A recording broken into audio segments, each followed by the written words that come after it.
Hey guys, Allison Lesko, dietitian at Fit Flavors, answering the question that I get on a daily basis about snacking. Is it actually good for you? Will it cause me to gain weight?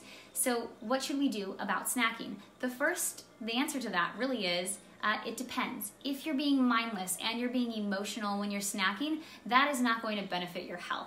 But if you are being purposeful, you're planning for them, and you're being mindful while you're eating those foods, it can very well help you lose weight and keep it off for life.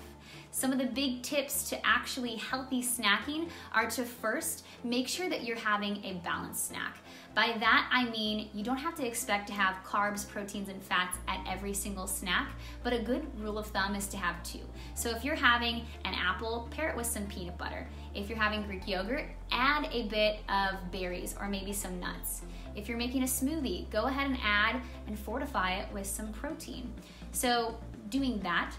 In addition, number two, my tip would be to care about the quality of food that you're using. So if you're getting a bar because that helps you curb your craving between your next meal, that bar should have quality ingredients. If you can't understand or read the ingredient list that's on the back of your bar, then put it back and pick something that you can. So using quality ingredients is super important.